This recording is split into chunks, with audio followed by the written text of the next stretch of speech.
This channel does not promote any violent, harmful, or illegal activities. All content provided by this channel is meant for an educational purpose only.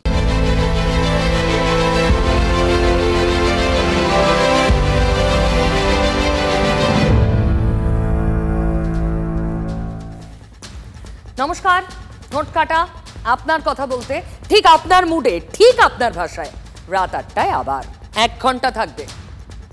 প্রথমেই বাঘ বন্দি হলো। ভোর তখন ৩:৩০। মন দিয়ে ছাগল খেতে দেখা গেল কুলতলির ত্রাস বাঘটিকে। রাজনীতির বাঘের কথা আসছে একটু পরে, তার আগে কুলতলির বাঘ। গতকাল মানুষের মাথা টার্গেট ছিল, ফসকে যায়, আর আজ ছাগল।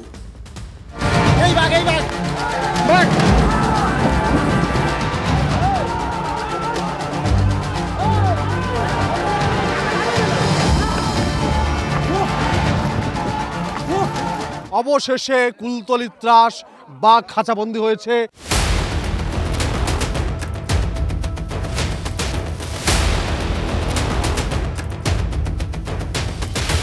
ছাগলের লোভেই খাঁচার মধ্যে পা দিয়ে ফেলেছে বাঘ।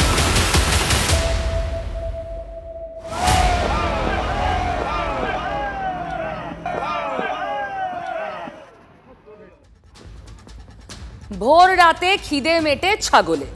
খিদে এত ছিল যে খেতে খেতে খাঁচায় ঢুকে পড়েছে, বুঝতেই পারেনি রয়্যাল বেঙ্গল। টান টান নাটকে ইতি পড়ল। রাজনীতির বাঘ বন্দি করা গেল, হাওয়া গরম হলো। হাওয়া গরম কিরকম? সকাল সকাল ফোন হারিয়ে গেল।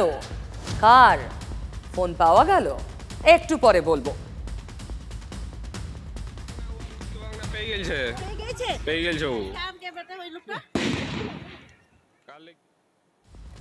অন্যদিকে বীরভূমের বাঘকে বন্দি করার চেষ্টা হয়েছিল বলে অনেকে মনে করেন। বন্দি হলো? বীরভূমে তো বোমা পড়লো ধুমধাম, সে কি ছবি! রাজনীতির বাঘ বন্দি খেলা আরো আকর্ষণীয়, সেটাই দেখাবো।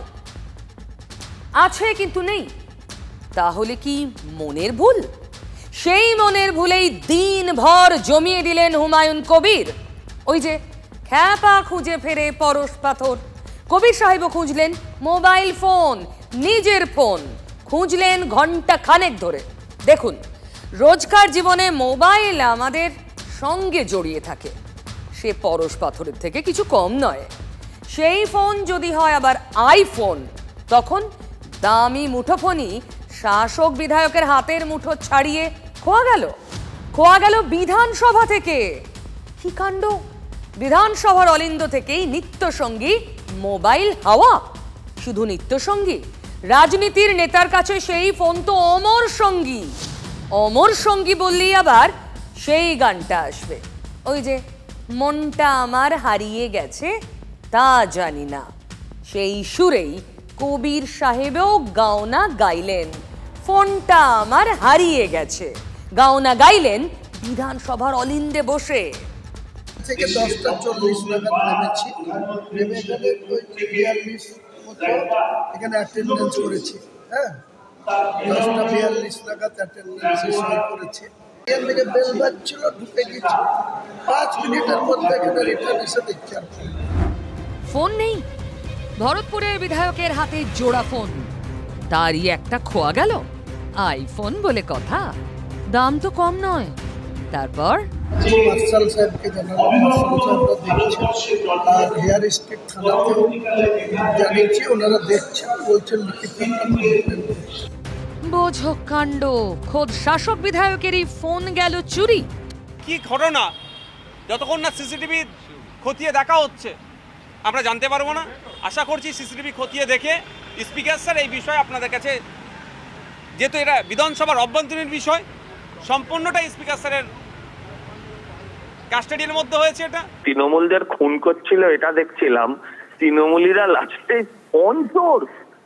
হ্যাঁ, ফোন চোর।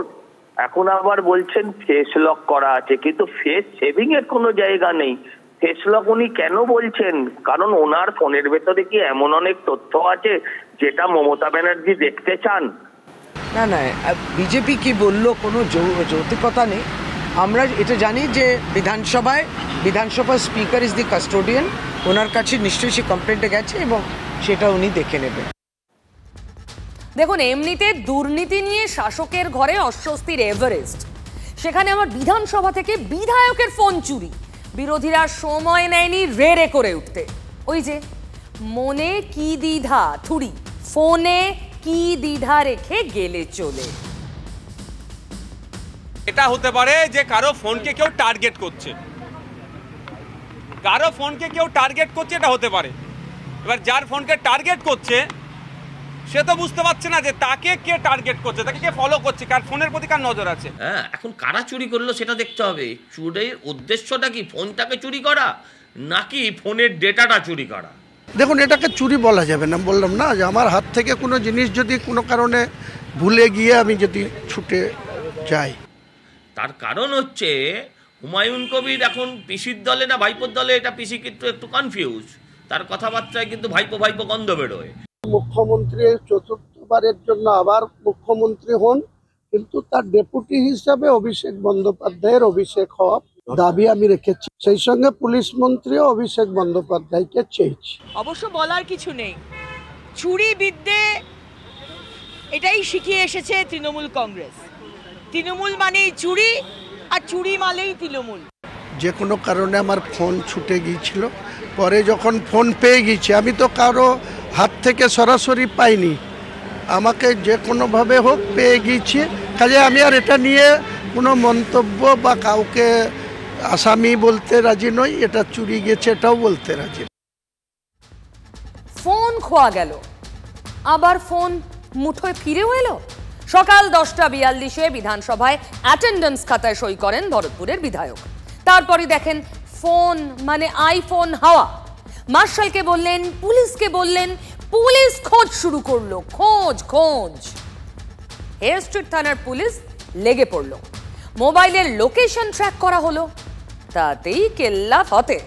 দামি আইফোন কোথায় পাওয়া গেল জানেন?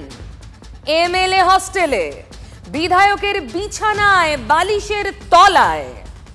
দুপুর 12:15 ফোনের খোঁজ মিলল ওই বালিশের তলা থেকে। ফোন ফেরতও পেয়ে যান হুমায়ুন কবির। তাহলে সবটাই ভ্রান্তি বিলাস আর কি। হারায় খুঁজি নাটকে জবনিকা পতন। ফোন ছিল নিজের ঘরে, তাও আবার যে কোনো জায়গাতে না, একেবারে বালিশের নিচে। অথচ হুমায়ুন কবির, ভরতপুরের তৃণমূল বিধায়ক, তা ভুলে গেলেন।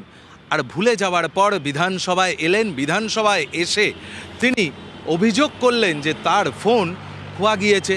যে ফোনে রিং করা, ওখানে তো ফেস লক করা থাকলে রিং হয়, ভাইব্রেশন করা ছিল, পরে কথা বলছিল না। পরবর্তীকালে পেয়ে গেছি, এ নিয়ে আমি কোনো বিতর্কে কোনো মন্তব্য কারো সম্বন্ধে কিছু বলতে চাচ্ছি কিন্তু। আর তা নিয়ে হুমায়ুন কবির যেভাবে লাফালাফি করেছেন তা নিয়ে যথেষ্টই বিরক্ত বিধানসভার অধ্যক্ষ বিমান বন্দ্যোপাধ্যায়। তিনি এক্ষেত্রে হুমায়ুন কবির কি বলেছেন সংবাদ মাধ্যমে তার সমস্ত ক্লিপিংস সে পাঠিয়েছেন বলেই সচিবালয় সূত্রে খবর। হায়, বিধায়কের মোবাইল চুরিও হলো, তার খবরও হলো। খবর আবার সঙ্গে সঙ্গে হেয়ার স্ট্রিটের থানার পুলিশ খুঁজেও দিল। শুধু আমার ভাগনার ফোনটা খুঁজে দিচ্ছে না গো, আজ কতদিন হয়ে গেল। বিধানসভায় চর্চা চলছে, অনেকে বলছেন যে হুমায়ুন কবির তো খবরে থাকতে ভালোবাসেন, হয়তো সেই কারণেই এই ধরনের নাটক করে ফেলেছিলেন। তো আমার তো সন্দেহ হচ্ছে যে হুমায়ুন বাবু, এটা আপনার আবার কনস্পিরেসি নয় তো? আপনার আবার ওই পলিটিক্যালি একটু ব্যাকগ্রাউন্ডে চলে যাচ্ছেন, রেলেভেন্সি আসার জন্য আবার এই নাটকটা করলেন না তো? এক সময় বলছিলেন রাজ্যের যে আইন শৃঙ্খলা পরিস্থিতি, মমতা বন্দ্যোপাধ্যায় সময় দিতে পারছেন না, ফলে অভিষেক বন্দ্যোপাধ্যায়ের হাতে দিলে অনেক ভালো হয়। অভিষেক বন্দ্যোপাধ্যায়কে চেয়েছি। ফুল টাইমের একজন পুলিশ মন্ত্রী থাকলে আমার মনে হয় তার নজর এড়িয়ে কোনো ভালো কাজ ছাড়া কোনো খারাপ কাজে পুলিশ লিপ্ত থাকতে পারবে না। না, ওটা 2024 ছিল, এটা 2025 সাল। আগামী বছর 2026-এ আমাদের নতুন করে মমতা বন্দ্যোপাধ্যায়ের নেতৃত্বে, অভিষেক বন্দ্যোপাধ্যায়, সুব্রত বক্সির নেতৃত্বে আগামী দিনে আমরা বিজেপিকে পরাস্ত করব কিভাবে, সেটা নিয়েই আমাদের ধ্যান জ্ঞান। ওরে বাবা, এক ফোনে কত কথা। ফোন ঘুরতে ঘুরতে 26-এর ভোট অবধি চলে গেল। ভাবুন, আমরা সাধারণ মানুষ চোখে চশমা পরে চশমা খুঁজি, নেতাদেরও এসব হয়। বালিশের তলায় ফোন রেখে তন্ন তন্ন করে হেয়ার স্ট্রিট থানার পুলিশ ফোন খুঁজছে, যাক পাওয়া গেছে। তবে ছিল ফোন, হয়ে গেল বোম। বুঝলেন না? বোমার পর বোমা পড়লো কেষ্টগড়ে। বীরভূম বোঝালো বীরভূম বীরভূমেই আছে। দেখুন ছবি।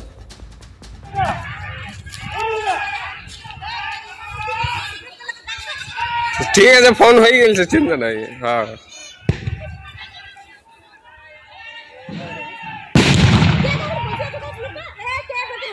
ও আর উঠতে পাবাং না, পেয়ে গেছে ও। ঠিক, হ্যাঁ ঠিক। দেখ একে রক্ষা কর, দেখে আল্লাহ আল্লাহ। দেখো কে বেটা গো, কে বেটা ওখানে বসে। হ্যাঁ, কার কে বেটা ওই লোকটা? কার লেগে গেল? কে বেটা লোকটা? কে জানে কে বেটা লেগে গেছে। বাংলায় বৈচিত্র্যের প্রাচুর্য। অনেকেই বলেন সত্যি কি ছবি, মাঝে মাঝে মনে হয় সিনেমা দেখছি। কিন্তু এ ঘোর বাস্তব। কাঁকরতলা থানার জামালপুর, বোমা পাল্টা বোমা আবার বোমা চলল। কিন্তু রাস্তায় যেখানে উন্নয়ন দাঁড়িয়ে থাকে সেখানে মাঠে বোমা কেন? কেন আবার? বালির টাকার বখরা। এই বখরাই তো যত নষ্টের মূল, গোষ্ঠীবাজির কারণ, তাতেই তো বোমাবাজি। কাজল শেখ বনাম অনুব্রত মণ্ডল, বোমাবাজিতে একজনের পা উড়ে গেছে, এখনো পর্যন্ত গ্রেফতার নয়। তাহলে ওই যে বললাম বীরভূম বীরভূমেই আছে। যদি কোনো হুমকি দেয় তার বাড়িতে চড়াও হন, এটাই কিন্তু আমি বলতে এসেছি। আর আপনাদের সামনে মলয় ঘটক বলবে কোন নির্দল প্রার্থীকে ভোট নয়। আর যদি কোনো প্রশাসন ভাবে নির্দলকে সমর্থন করব, সেই প্রশাসনের পুলিশের উপরে বোম মারুন। আমি বলছি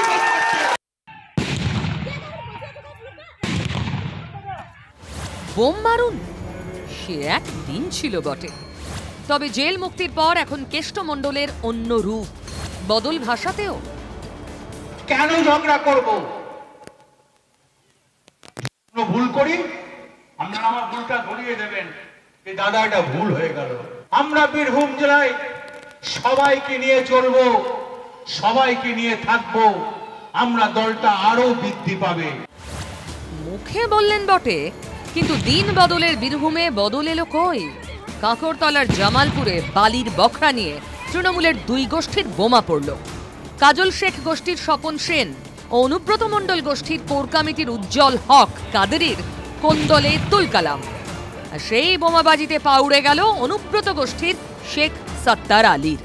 বালির টাকা কাটমানি খাওয়া, আর এই কাটমানি অনুব্রত মণ্ডলের অনুগামী আর কাজল শেখের অনুগামীদের মধ্যে যে আজকে ভাগ বাটোয়ারা নিয়ে, যে আজকে তোলাবাজি নিয়ে, যে আজকে দুর্নীতি, এবং সেটা নিয়ে আজকে এই বোমবাজি এবং বোমবাজিতে একটা মানুষের পা উড়ে যাচ্ছে। দুবরাজপুরের বিজেপি বিধায়কের নিশানায় তৃণমূলের দুই গোষ্ঠী। উত্তরটা দিলেন কাজল শেখ। আর খয়রসল যে এলাকার কথা বলছেন, ওই এলাকার দায়িত্ব আছে কোর কমিটির সদস্য সুদীপ্ত ঘোষ। স্বভাবতই ওখানে কি হয়েছে না হয়েছে বিষয়টা উনি বলতে পারবেন। সুদীপ্ত ঘোষ বীরভূমে কোর কমিটির সদস্য, অনুব্রত ঘনিষ্ঠ বলেই তো পরিচিত। জেল মুক্তির পর কেষ্টমণ্ডল যেদিন ঘরে ফিরলেন, সেদিন গুটি কয় লোক ঠাঁই পেয়েছিলেন কেষ্টর ঘরের অন্দরে, যার মধ্যে সুদীপ্ত ঘোষ অন্যতম নাম। সেদিন ভিতরে ঢোকার অনুমতি পাননি চন্দ্রনাথ সিনহা, বিকাশ রায়চৌধুরীও, অথচ ঘরের ভিতরে তখন সুদীপ্ত ঘোষ। আর খয়রসল যে এলাকার কথা বলছেন, ওই এলাকার দায়িত্ব আছে কোর কমিটির সদস্য সুদীপ্ত ঘোষ। স্বভাবতই ওখানে কি হয়েছে না হয়েছে বিষয়টা উনি বলতে পারবেন। সভাপতির কাজ হচ্ছে প্রশাসনিক বিষয়টা দেখা, সাংগঠনিক বিষয়টা অতটা নয়। সাংগঠনিক হিসাবে কোর কমিটির সদস্য হিসাবে আমাকে আমার এরিয়া ভাগ করে দেওয়া আছে। আমি কোর কমিটির সদস্য, তবে সাংগঠনিক বিষয়টা ততটা দেখেন না। দেখেন কে? কাজলের নিশানায় দলের জেলা সভাপতি। নিশানা স্পষ্ট। সেদিন কেষ্টমণ্ডল কি বলেছিলেন? জেলা পরিষদের কাজ নিয়ে তাকে ভাবতে হবে, পিছিয়ে পড়ছে জেলা পরিষদ। জেলা পরিষদের সভাধিপতির নাম কি? কাজল শেখ। এই নিয়ে চলল। আর আজ সরাসরি জেলায় সংগঠন নিয়ে প্রশ্ন জেলা সভাধিপতির, মানে কাজল বনাম কেষ্ট চলছেই। আলোচনা হচ্ছিল যে জেলা পরিষদটা হঠাৎ পিছিয়ে গেল, আমরা তো চারবার রাষ্ট্রপতি পুরস্কার পেয়েছিলাম। তিনাকেই বলবো যে তিনি চক্রান্ত করার চেষ্টা করছেন, বীরভূম জেলাকে বদনাম করার চেষ্টা করছেন। সে বলুন, কে কি বলছে তার নামটা করে আমি তাকে হাইলাইট করব না। আমি কে কি বলছে আমার দেখে আমি দলটা ছোট থেকে করি। আঙুর ফল টক, কারণ হয়তো খেতে পাচ্ছে না, না পাওয়ার জন্য বলতে পারে। আমি জীবনে কাটমানি খাই না, আমি চাই উন্নয়ন হোক, রেভিনিউ বাড়ুক। জেলা পরিষদের সঙ্গে দলের কি কোনো সংঘাত আছে? দেখুন, অবশ্যই সংঘাত তো আছে। 2 বছর হয়ে গেল, 2023-এ নির্বাচন করেছি, 24-এ নির্বাচন করেছি। বীরভূম জেলা কোর কমিটির সদস্য হিসাবে আমি বলছি, বীরভূম জেলা একটা বোমাবাজি হয়নি, গুলিবাজি হয়নি। 11 মানুষ মার্ডার হয়নি, তো 16তে তো মার্ডার হয়নি, 19-এ তো মার্ডার হয়নি, 14তে তো মার্ডার হয়নি, আবার 21 লাস্ট ভোট করেছি, কই মার্ডার হয়নি, মারামারি হয়নি, কিছু হয়নি। কি জানি কি অজানা কারণে মাত্র কয়েক মাস হলো বীরভূম জেলায় আবার সেই একই বিষয় চালু হচ্ছে। কোথাও বোমা উদ্ধার হচ্ছে, কোথাও গুলিবাজি হচ্ছে, কোথাও পুলিশকে মারা হচ্ছে। সেটা বলতে পারেন, কে কি বলছে ওসব ব্যাপারে কান দিতে রাজি নয়। রাজনীতি জানেন তো অনেকটা হাতির দাঁতের মতো, একটা দাঁত খাওয়ার জন্য আর একটা দেখানোর। বীরভূমের রাজনীতিও তাই। সেদিনের ছবিটা একবার দেখাবো। কেষ্টমণ্ডলকে পায়ে হাত দিয়ে প্রণাম করলেন কাজল শেখ মঞ্চে উঠে। সেদিনের ছবিটা দেখুন আর তারপর বাঘ যুদ্ধটা দেখুন, টক্কর কেমন জমেছে। সেই রেশ ধরে আজও চলল। আর খয়রসল যে এলাকার কথা বলছেন, ওই এলাকার দায়িত্ব আছে কোর কমিটির সদস্য সুদীপ্ত ঘোষ। স্বভাবতই ওখানে কি হয়েছে না হয়েছে বিষয়টা উনি বলতে পারবেন। সভাপতির কাজ হচ্ছে প্রশাসনিক বিষয়টা দেখা, সাংগঠনিক বিষয়টা অতটা নয়। একটা কথা বলে দিই, কোনো 2 নম্বরই বালিঘাট চলবে না। লিগেল বালিঘাট চলবে, আনলিগেল বালিঘাট পুলিশ ব্যবস্থা নেবে, পুলিশ অ্যারেস্ট করবে। কোনো আনলিগেল বালিঘাট চলবে না। হিসাবে কোর কমিটির সদস্য হিসাবে আমাকে আমার এরিয়া ভাগ করে দেওয়া আছে, আমি সেই এরিয়াগুলো দেখছি। তাছাড়াও খয়রাসলের যে বিষয়টা ঘটেছে, বীরভূম জেলা পুলিশ প্রশাসন অতি সক্রিয় আছে এবং সক্রিয়তার সঙ্গে ওই বিষয়টা পুলিশ প্রশাসন দেখছে। বালিঘাট চলবে না, যাই না, কোনো বালিঘাট চলবে না, কোনো আনলিগেল বালিঘাট চলবে না। আর পুলিশ অ্যারেস্ট করবে, নোংরামি হলেই পুলিশ অ্যারেস্ট করবে। দেখুন, 26 যত এগিয়ে আসবে, বীরভূমে রাস্তায় উন্নয়নের জায়গায় রাস্তায় বোমা দুমদাম পড়বে, এ বিষয়ে এখনই নিশ্চিত হওয়া যায়। 26-এ ঘর গুছানো চলছে, তখন এই বোমাগুলো পথে স্পিড ব্রেকার হবে না তো? কেমন ঘর গুছানো চলছে তার একটা উদাহরণ দিই। কৌশলী খেলা ঘুরে গেল বোধহয়। 21-এর ভোটে নাকি খেলা ঘুরেছিল ভোট কুশলী সংস্থা আইপ্যাকের কৌশলেই।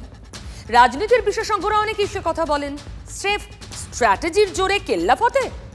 24-এর ভোটে বিপুল জয়ের পরও সাবধানী তৃণমূল। 21শে জুলাইয়ের মঞ্চ থেকে অভিষেক বলেছিলেন ডেডলাইন 3 মাস, তারপর হাতে নাতে রেজাল্ট। মোদ্দা কথা, দলে রদবদল কেন? সংগঠন মজবুত করতে 26-এর লক্ষ্যে। তাই নিয়ে কবে থেকে চলছে বলুন তো? এর মধ্যেই সোমবার পরিষদীয় দলের বৈঠকে নির্দেশ এলো মুখ্যমন্ত্রীর। 25 ফেব্রুয়ারির মধ্যে শাখা সংগঠন ব্লক কমিটির তালিকা জমা দিতে হবে। প্রত্যেক বিধায়ককে 3টে করে নাম জমা দিতে হবে। তাহলে দলের নাম্বার 2, ওই যে তালিকাটা জমা দিয়েছিলেন, সেটার কি হবে? আমার কর্তব্য আমি করেছি, আমি বারবার বলছি দলের সিদ্ধান্ত, নেত্রীর সিদ্ধান্ত শিরোধার্য। এবার তিনি কবে করবেন তিনি জানেন। আমার কাজ, আমি যেটা 21শে জুলাইয়ের মঞ্চ থেকে বলেছিলাম, যে আমার কর্তব্য, আমার সাংগঠনিকভাবে আমার যতটুকু এবং রেজাল্ট দেখে আমি সেভাবে প্রস্তাব রেখেছি। বিধায়কদের নিয়ে বৈঠকে বিধায়কদের কাছে 25শে ফেব্রুয়ারির মধ্যে ব্লক, শাখা সংগঠন এবং মাদার পার্টির ব্লক কমিটি গঠনের জন্য 3টি করে নাম চেয়েছেন মমতা বন্দ্যোপাধ্যায়। অর্থাৎ স্পষ্ট রদবদলের ইঙ্গিত। কিন্তু রদবদলের সম্ভাবনার কথা, রদবদলের ঘোষণা যার মুখে শোনা গেছিল, সেই অভিষেক বন্দ্যোপাধ্যায় তিনি নিজেই ঘনিষ্ঠ মহলে সাংবাদিকদের জানিয়েছিলেন তিনি একটি তালিকা প্রস্তুত করে, রদবদলের তালিকা প্রস্তুত করে মমতা বন্দ্যোপাধ্যায়কে দিয়েছেন। আমি আমার মতো সেটা করে দলনেত্রীর কাছে জমা দিয়েছি যখন হবে আপনারা দেখতে পাবেন, একটু সময় লেগেছে কিন্তু ঠিক হবে, সে আমি বলতে পারবো না, সে তো দলনেত্রীর সিদ্ধান্ত। এখন প্রশ্ন উঠতেই পারে, অভিষেক বন্দ্যোপাধ্যায়ের তালিকাটি তাহলে কোথায় গেল? তার মানে ভোট কুশলী সংস্থা আইপ্যাকের তৈরি তালিকায় না তৃণমূল নেত্রীর। আমি এই যে 1-1.5 মাস কোন রাজনৈতিক কর্মসূচিতে আপনারা আমাকে দেখেননি, তার কারণ পর্যালোচনার কাজে আমি ব্যস্ত ছিলাম। আগামী 3 মাসের মধ্যে এর ফল আপনারা দেখবেন, 3 মাসের মধ্যে। রদবদলের নেপথ্যেও কি আইপ্যাক? দেখেন, আলটিমেটলি তো মমতা বন্দ্যোপাধ্যায়, নিশ্চয়ই অভিষেক বন্দ্যোপাধ্যায় তার আমাদের জেনারেল সেক্রেটারি, তার নিজের সারা বছর ধরে তিনি এগুলো করেন, কি বলে মানে সার্ভে, তারপর সেটাকে আইটি করে করেন, সাজেশন তো নিশ্চিতভাবে দেবেন। গত ডিসেম্বরে বিধানসভায় দলের বিধায়কদের সঙ্গে বৈঠকে মুখ্যমন্ত্রী রুদ্ধদ্বার বৈঠকে বললেন, ওসব প্যাক জানি না, এলাকা ভিত্তিক অনেক ভুল তথ্য আসছে, আমি যে তথ্য পাবো সেই তথ্য অনুযায়ী সিদ্ধান্ত নেব। সেদিন মুখ্যমন্ত্রীর প্রশ্নের মুখে অভিষেক ব্যানার্জির আনা ভোট কুশলী সংস্থা আইপ্যাক। তাহলে সেদিন দলের সেকেন্ড ইন কমান্ডের তৈরি করা দলীয় অনুশাসনকেই কি নস্যাৎ করলেন দলের সুপ্রিমো? মাস দুয়েকের মাথায় সেই সুরই এবার মদন মিত্রের গলায়। তা আজকে আপনারা এই কথা বলছেন 21 সালের নির্বাচনে আইপ্যাক এই এজেন্সির, বা আপনি যে এজেন্সিরকে ইঙ্গিত করছেন, তাদের তো একটা গুরুত্বপূর্ণ ভূমিকা ছিল মদন। কোনো প্যাক ছাড়াই আমরা পরপর উপনির্বাচনগুলো জিতছি, প্রত্যেকটা মিছিল করছি। সব থেকে বড় কথা, মমতা বন্দ্যোপাধ্যায়ের কোনো দুর্নীতি, কোনো দুর্নাম ছিল না। যেটুকুন মমতা বন্দ্যোপাধ্যায়ের গায়ে কালি লেগেছে সেটুকুন এই প্যাকওয়ালাদের জন্যে। আইপ্যাক কি একেবারেই বাদ হয়ে গেল? তা বলার সময় কি এসে গেছে? দেখুন, হাওয়া কি খানিকটা বুঝতে পেরেই বেড়ে খেলেছিলেন মদন মিত্র। তবে রদবদল প্রক্রিয়ায় তালিকা বদল, নাম্বার 2 জমা দেওয়া তালিকার পরও নতুন তালিকা কেন চাইলেন মুখ্যমন্ত্রী? এই মুহূর্তে ভাইপো এবং ভাইপোর লোকজনের সাথে মাননীয় মুখ্যমন্ত্রীর একটা দূরত্ব তৈরি হয়েছে। আগে আইপ্যাকের সাজেশন অনুসারে টিকিট দেওয়া হতো, তাতে পুরো কন্ট্রোলটা আইপ্যাকের মাধ্যমে ভাইপোর কাছে চলে যাচ্ছিল। তাই এই মুহূর্তে মমতা বন্দ্যোপাধ্যায় ভাইপোর কাছ থেকে সমস্ত কন্ট্রোল সব নিজের হাতে নেওয়ার জন্য চেষ্টা করছেন। রদবদল কি অভিষেক বন্দ্যোপাধ্যায়ের বা আইপ্যাকের করা সমীক্ষার ভিত্তিতে হবে, নাকি বিধায়কদের পছন্দ মতো যে 3 জনের নাম প্রস্তাব তার ওপর দাঁড়িয়ে হবে? এ বিষয়ে একটি মন্তব্য করব না, কারণ যেটা সম্পূর্ণ সাংগঠনিক বিষয়। দলকে নেত্রী যদি কোথাও কোনো ইনস্ট্রাকশন দিয়ে থাকেন, দলকে কোনো বার্তা দিয়ে থাকেন, বা দলের মধ্যে নানা প্রক্রিয়া থাকে, সে বিষয়ে একটি মন্তব্য করব না। উত্তর 24 পরগনা, দক্ষিণ 24 পরগনা অবশ্যই আমাদের একটা শক্তিশালী জায়গা। সেখানে আমরা আমাদের মতো সংগঠন করছি। কে কাকে তৃণমূল কংগ্রেস কাদের কি জেলখাটা, কাকে কি দায়িত্ব দেবে, ওতে আমাদের ফারাক করে না। ক্ষমতাকে কুক্ষিগত করার চেষ্টা করছেন এবং যে কোনো পারিবারিক যে সমস্ত রাজনৈতিক দল, অর্থাৎ পরিবার সর্বস্ব যে সমস্ত রাজনৈতিক দল, তাদের ভবিষ্যৎ এটাই, সবসময় কুক্ষিগত করার চেষ্টা, ক্ষমতাকে কুক্ষিগত করার চেষ্টা। অভিষেকবাবুর তালিকাটা তো আপনারা বলছেন দলের অভ্যন্তরীণ প্রক্রিয়া, তো সেটা তো দলের ব্যাপার। তো সুতরাং দলের অভ্যন্তরীণ যে প্রক্রিয়া আছে সেই নিয়ে আমরা বাইরে কেন কথা বলবো?